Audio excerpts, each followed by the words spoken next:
the student stopped getting in touch with her family, and they began to worry. When the police joined the search, the case started to take unexpected turns that you wouldn't find even in ordinary detective stories. And when the detectives learned the truth, this story became one of the most horrifying and unsettling in the country's history. Lauren Giddings was born on April 18, 1984, in the U.S. state of Maryland. She grew up in a loving family and had two younger sisters, with whom she was very close. Since childhood, Lauren had been religious and wanted to help others. For this reason, she decided to become a public defender to protect people who could not afford a lawyer. She enrolled at Mercer University and moved to the town of Macon, Georgia. There, she excelled in her studies and even became the president of the student law club. In addition, Lauren had the chance to intern at a law firm in Atlanta, where she met a man named David, and they started dating. After returning to Macon, the couple continued their relationship long distance and planned to get married as soon as Lauren graduated. In the summer of 2011, when she was 27, she received her diploma, but the main exam to obtain her law license was still ahead. Lauren studied for it for weeks, allowing herself a break only for her younger sister's wedding in Maryland. Returning to Georgia, Lauren attended an end-of-year party with other students. Then, she told her family and friends that she would spend the next few days preparing for the exam and asked them not to disturb her. From that moment on, Lauren stopped communicating, and at first, friends and family assumed she was simply focused on studying. But after a few days, her sister began to worry. She was on her honeymoon and kept sending Lauren photos, but Lauren did not even open them. This seemed strange because Lauren always replied to messages. Her sister contacted one of Lauren's friends, asking her to check if everything was okay. The friend first tried to call, but the phone was off. Then, she went to Lauren's apartment. The complex was small, located right across from the university, and only students lived there. The friend arrived with her boyfriend and first noticed that Lauren's car was in the parking lot. However, no one answered the door. She decided to use the spare key. Inside, the apartment was a bit messy, which could be explained. Lauren was moving in with David the next day, so bags and suitcases were scattered around.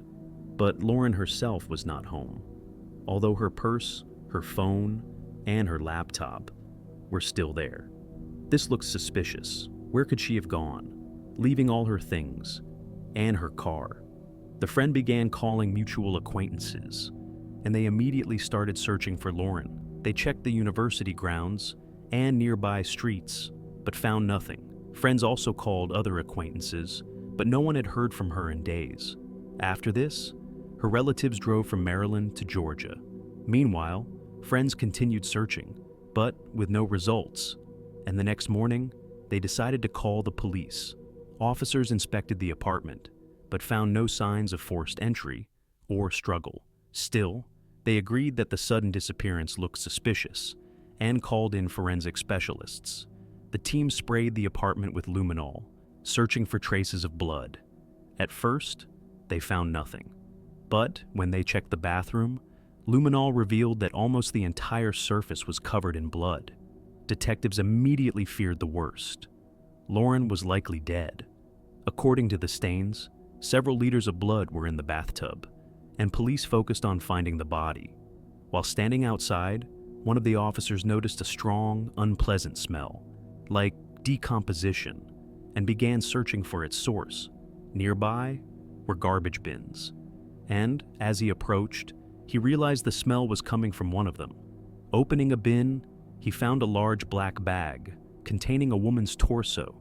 It was impossible to identify the body since the head was missing, but detectives were almost certain it was Lauren. They decided to act carefully and not release any information so as not to compromise the investigation. It is worth noting that finding the body was almost accidental. Police arrived minutes before the garbage truck, and officers parked in a way that blocked the truck from entering. If not for these coincidences, the remains could have been taken to the landfill and possibly never found. While detectives waited for confirmation of the identity and planned next steps, they learned an interesting detail. Lauren's family said She often complained about strange events in her apartment, things moving on their own, even though there were no signs of forced entry, and the door was always locked. This had been happening for some time, and Lauren began doubting her sanity. She felt like someone was watching her, although she never saw anyone. She even bought a special door stopper, but the strange occurrences continued. Shortly before Lauren disappeared, she complained to her boyfriend about strange occurrences, but he reassured her, saying it was most likely just some pranksters, playing around and posing no real threat. The police checked David and found that in the last few days he had been in another state and could not have been involved in the murder, so he was quickly removed from the list of suspects. Meanwhile, forensic experts tried to find fingerprints or other evidence in Lauren's apartment, but everything looked as if someone had cleaned the place very thoroughly. Scrubbing all surfaces with cleaning agents, they decided to remove the bathtub entirely and send it to a laboratory, hoping that DNA analysis would help uncover new evidence.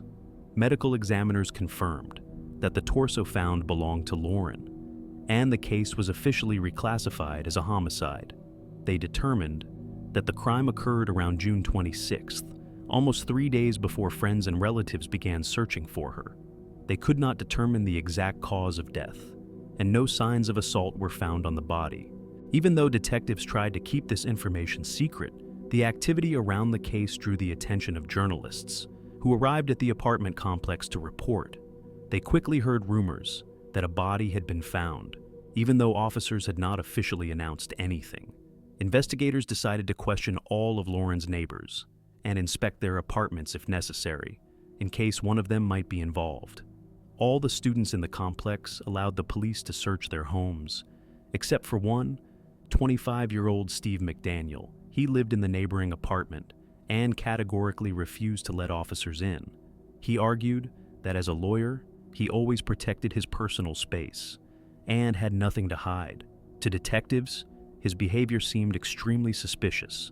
Police began looking into Steve and discovered that he had participated in searching for Lauren the previous day and gave a morning interview to journalists.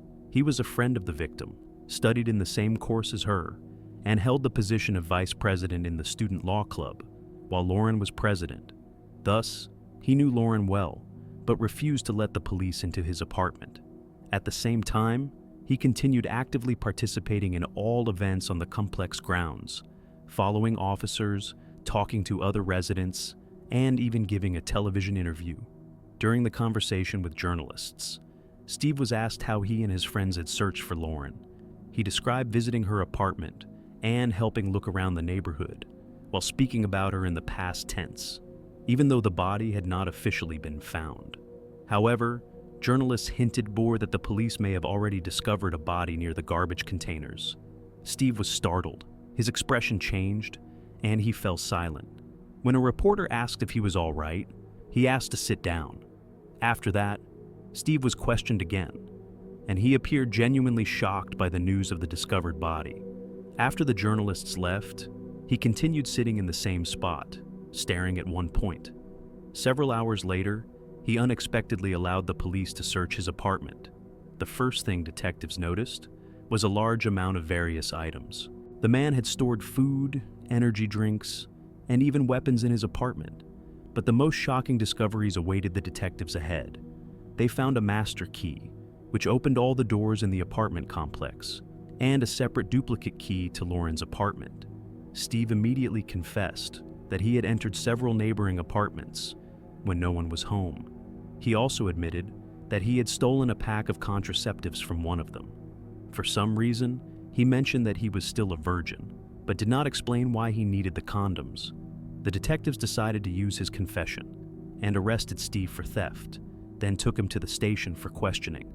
Meanwhile, police continued searching his apartment and found a pack of hacksaw blades, considering that the perpetrator had dismembered the victim's body and head. This discovery looked extremely suspicious. In addition, officers found 2 USB drives containing a large amount of illegal material involving minors, and in his closet, there was a pair of women's underwear. Reviewing his computer, police discovered that Steve regularly visited Lauren's social media pages. He also viewed extremely violent and perverted adult content. From the browser history, investigators noticed that he opened photos of the victim at the same time, but that was not all. On forums, in his browsing history, there were links where he described his own fantasies about murdering and torturing women. One of his last searches was a schedule for the city's garbage collection service.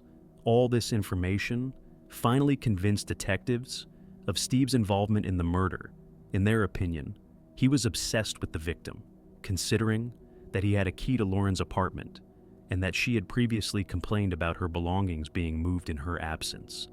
There was no doubt who was responsible. Still, there was no direct evidence linking him to the crime yet. During the interrogation, detectives tried to make him confess, but Steve behaved very strangely. For several hours, he responded in a quiet voice, only saying yes, no, or I don't know. This frustrated the detectives immensely. Despite their attempts to get him to talk, he remained calm, giving only short, almost meaningless answers. Detectives tried to convince him that his DNA had been found at the crime scene and that the only way out was to give a statement to ease his fate. Steve, who had studied law, did not fall for this trick. Eventually, officers left him alone in the interrogation room, and he continued sitting in the same position, motionless, staring at one point. After the questioning, he was asked to remove his shirt so they could examine his body for fresh injuries, and a few scratches, likely caused by nails, were noticed. The man said he didn't know where they came from. Maybe he scratched himself in his sleep. Police realized that getting a confession from him was unlikely and decided to focus on gathering additional evidence. Police began meticulously searching every corner of the apartment complex, and soon they found a breakthrough in the case. In the maintenance room, they came across a hacksaw that matched the packaging found in Steve's apartment. The examination showed that the tool had been thoroughly cleaned, yet specialists still found traces of human skin belonging to the victim.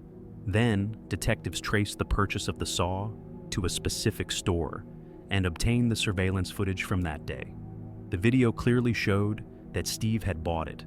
Police also checked the employee who had access to the maintenance room, and he provided an alibi for the day Lauren went missing.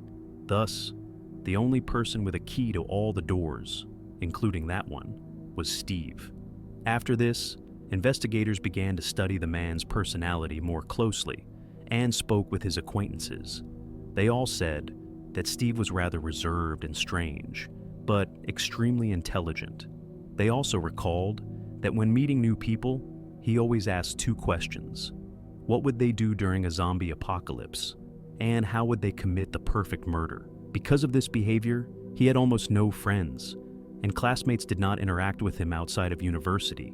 Many of them noted that Lauren was the only one who tried to form a friendship with him. She, like the others, found his behavior strange, yet still tried to treat him kindly. Over the 3 years that they lived nearby, Steve asked her out several times. However, the girl politely declined. Aside from studying, he spent almost all of his free time at home. His windows were always covered with curtains, and he never had guests. In the following weeks after the arrest, police continued to search for additional evidence, but it yielded nothing. They also tried to find other parts of Lauren's body, but were unsuccessful there as well. The only result was laboratory analysis, which showed that a pair of women's underwear found in Steve's apartment belonged to Lauren. Soon, police discovered another shocking detail that sent chills even through experienced detectives. On one of the memory cards found in the man's apartment, there was a video taken just a few hours before Lauren's murder. Steve had taken a long wooden stick, attached a camera to its end with tape, and lifted it to the girl's window, filming her apartment.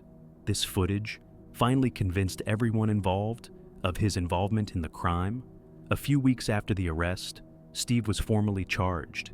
In addition, he was also charged with 30 counts for possessing material involving minors. During preparations for the trial, the man pleaded not guilty, and the prosecution announced their intention to seek the death penalty. Steve hired an attorney, one of Lauren's professors. The lawyer argued that police were trying to pin someone else's crime on his client and could have planted items linked to the case. He also tried to persuade the judge to reject the death penalty, citing that Lauren had always been against such a measure. However, the judge sided with the prosecutor. Preparation for the trial lasted several years. The prosecution understood that with the available evidence, Steve had a chance to avoid responsibility. For a death sentence, unquestionable proof of guilt was required, and the evidence collected by police was mostly circumstantial, which allowed the lawyer to sow doubt in the minds of the jurors. As a result, Stephen was offered a deal under which the charges of possessing material involving minors would be dropped and the death penalty would be waived. In exchange, he had to plead guilty and provide a detailed account of all his actions. In 2014, 3 years after Lauren's death, Stephen agreed to the deal. According to him, at around 4:30 a.m., he put on black clothing, a mask, and gloves, then entered Lauren's apartment using a key. He managed to neutralize the security barrier that was propping the door from the inside, and then walked to the bedroom, where he watched the girl sleep for a while. Suddenly, the floor creaked under him, and Lauren woke up.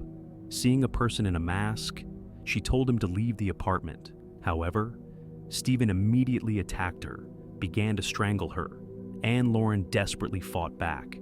At one point, she managed to tear off the mask and recognized Stephen. The girl begged him to stop, but he did not respond. This went on for about 15 minutes until Stephen was sure that Lauren was dead.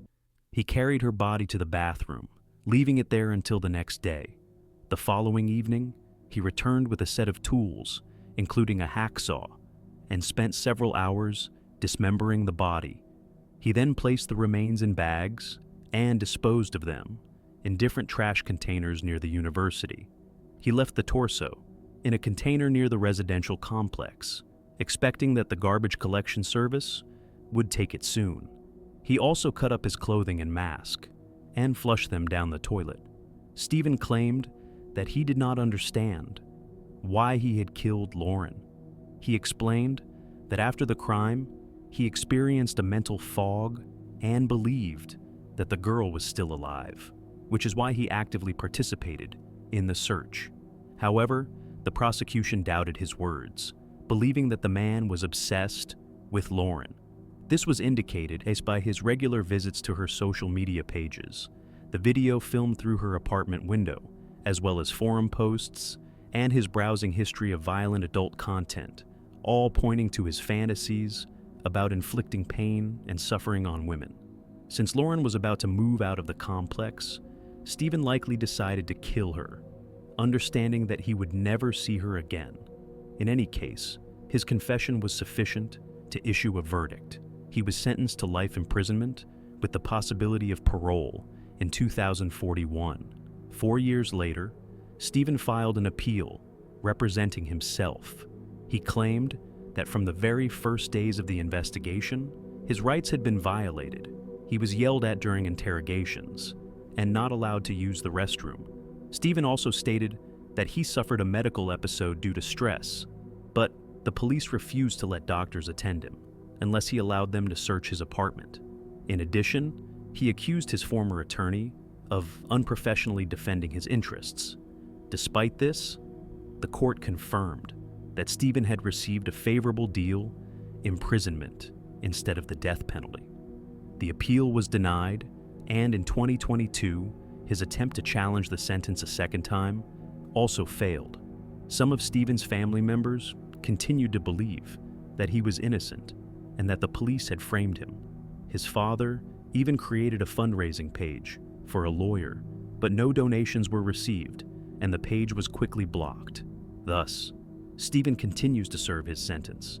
He does not stop trying to appeal the verdict, but most legal experts agree that even after 2041, it is unlikely, though, that he will be released, and he will probably spend the rest of his life behind bars. If you enjoyed this story, hit the like button and subscribe. More intriguing cases are coming soon.